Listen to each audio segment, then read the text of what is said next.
FIR ಆದವರೆಲ್ಲ ರಾಜೀನಾಮೆ ಕೊಡಬೇಕು ಯಾಕೆ ನಾನು FIRಗೆ ರಾಜೀನಾಮೆ ಕೇಳೇ ಇಲ್ವಲ್ಲ. ನಾನು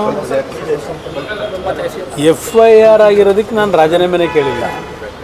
ಅಧಿಕಾರವನ್ನು ದುರುಪಯೋಗ ಪಡಿಸ್ಕೊಳ್ತಕ್ಕಂಥ ನಿಟ್ಟಲ್ಲಿ ನಾನು ರಾಜೀನಾಮೆ ಕೇಳಿದ್ದೀನಿ.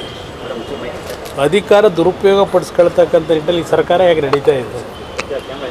ಈಗ ಮೊನ್ನೆ ನಡೆದಂಥ ಘಟನೆ, ಯಾವ ರೀತಿ ಅಧಿಕಾರಿಗಳ ಮುಖಾಂತರ ಸಾಕ್ಷಿಗಳನ್ನು ಇವತ್ತು ಸಂಪೂರ್ಣವಾಗಿ ನಾಶ ಮಾಡತಕ್ಕಂಥ ಒಂದು ವಾತಾವರಣ ನಿರ್ಮಾಣ ಮಾಡ್ಕೊಂಡಿದ್ದಾರೆ. ಅದರ ಹಿನ್ನೆಲೆಯಲ್ಲಿ ಹೇಳಿದ್ದೇನೆ, FIR ಈಗ ನನ್ನ ಮೇಲೆ FIR ಇದೆಯಪ್ಪ, ನಾನು ಎಷ್ಟು ಸಲ ಹೇಳಲಿ, ನನ್ನ ಮೇಲೆ ಹಾಕಿರೋ FIR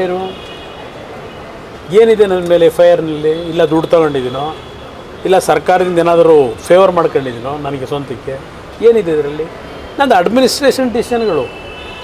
ಅದ್ರ ಮೇಲೆ ಕೆಲವರು ಪಾಪ ಏನೋ ಹೋಗಿದ್ದಾರೆ, ಕಷ್ಟಪಡ್ತಾ ಇದ್ದಾರೆ, 15 ವರ್ಷದ್ದು. ಇದೇನಿದೆ ಈ ಡಿಸಿಷನ್ ಏನು? ಇದು ಯಾರ ಕಳ್ಳಂಗೊಂದು ಪಿಳ್ಳೆನವ ಅಂತಂದಿದ್ದು ಬೇವಿನ ಸಾಕ್ಷಿ ಅಂತಾರೆ. ಮಾವಿನಕಾಯಿ ಬೇವಿನಕಾಯಿ ಸಾಕ್ಷಿ. ಇದನ್ನ ಇಟ್ಕೊಂಡು ರಕ್ಷಣೆ ಪಡ್ಕೊಳ್ಳೋದು ಮುಖ್ಯಮಂತ್ರಿಗಳ ಸ್ಥಾನಕ್ಕೆ ಗೌರವ ತರಲ್ಲ. ಕುಮಾರಸ್ವಾಮಿ ಟಾರ್ಗೆಟ್ ಮಾಡಲಾಗ್ತಿದೆ, ಯಾಕಂದ್ರೆ ಇನ್ನೊಂದು FIR ಮಾಡಬೇಕು ಅನ್ನೋ ಹೊರಟಿದ್ದಾರೆ ಈಗ. ಅದರ ಬಗ್ಗೆ ನಿಮಗೆ ನಗುವಂತ ಸಲ್ವಾ? ಅದು ಆ ಒಂದು ದೂರಿದೆಯಲ್ಲ, ಆ ದೂರನ್ನ ಯಾರಾದ್ರೂ ಅದು ವಾಸ್ತವಾಂಶ ಅಂತಾರೆ. ನಿನ್ನೆ ಮುಖ್ಯಮಂತ್ರಿಗಳು ಮಹಾತ್ಮ ಗಾಂಧೀಜಿಯವರ ಏನೋ ಒಂದು ನೆನ್ನೆಯ ದಿನದ ಜಯಂತಿ ಉತ್ಸವ ಆಚರಣೆ ಮಾಡ್ಬೇಕಾದ್ರೆ ಸಾಯಂಕಾಲ ಮಾಧ್ಯಮದ ಸ್ನೇಹಿತರುಗಳಿಗೆ ಪ್ರಶಸ್ತಿ ಕೊಟ್ಟಿದ್ದಾರೆ. ಆ ಸಂದರ್ಭದಲ್ಲಿ ಮುಖ್ಯಮಂತ್ರಿಗಳ ಭಾಷಣ ಏನು? ಇತ್ತೀಚೆಗೆ ಸುಳ್ಳು ವರದಿಗಳು ಭಾಳ ಬರ್ತಾ ಇದೆ, ಅದಕ್ಕೆ ಹೆಚ್ಚಿನ ಮಹತ್ವ ಕೊಡಬಾರ್ದು ಅಂತ ಹೇಳಿದ್ದಾರೆ ಮುಖ್ಯಮಂತ್ರಿಗಳು. ಈಗ ಅದು ಎಂಥದ್ದು ನೆನ್ನೆದು ಈಗೇನೋ ಹೊಸದಾಗೇನೋ ಪಾಪ ನಾನು ಪದೇ ಹೇಳ್ತೀನಿ, ಏನಾದರೂ ಹುಡುಕೋದಾದ್ರೂ ಸ್ವಲ್ಪ ಟಫ್ ಆಗಿರ್ತಕ್ಕಂಥ ಒಂದು ತೀರ್ಮಾನಗಳು ಮಾಡಿರ್ತಕ್ಕಂಥವ್ರು ಹುಡುಗ್ರಪ್ಪ.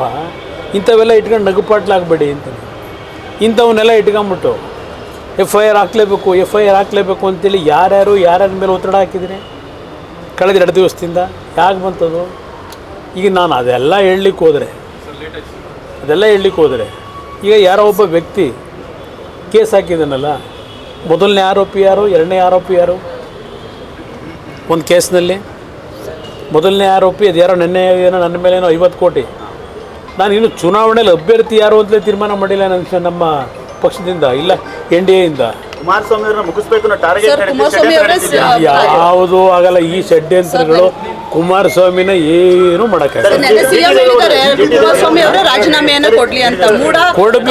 ಕೊಡಬೇಕಾದ ಕೊಡ್ತೀನಿ, ಬನ್ನಿ. ತಪ್ಪೇನಿದೆ, ತೊಂದರೆ ಇಲ್ಲ, ಕೊಡ್ಲಿ ಬನ್ನಿ. FIR ಆದರೆಲ್ಲ ರಾಜೀನಾಮೆ ಕೊಡಬೇಕು ಅಂತ ಕೇಳಲ್ಲ ನಾನು. ನಾನು ಸಿದ್ದರಾಮಯ್ಯನಿಗೆ ಏನು ಹೇಳಿದ್ದೀನಿ? ನಾನು ರಾಜೀನಾಮೆ ಕೊಡಿ ಅಂತ ನಾನು ಸಿದ್ದರಾಮಯ್ಯ ಕೇಳಲ್ಲ ಅಂತಲೇ ಹೇಳಿದ್ದೆ. ಎಷ್ಟು ಸಲ ಈಗ ಅವ್ರು ನಡ್ಕೋತಾರ ಈ ರೀತಿಗೆ ನಾವು ಡಿಮ್ಯಾಂಡ್ ಮಾಡಿದ್ದೀವಿ.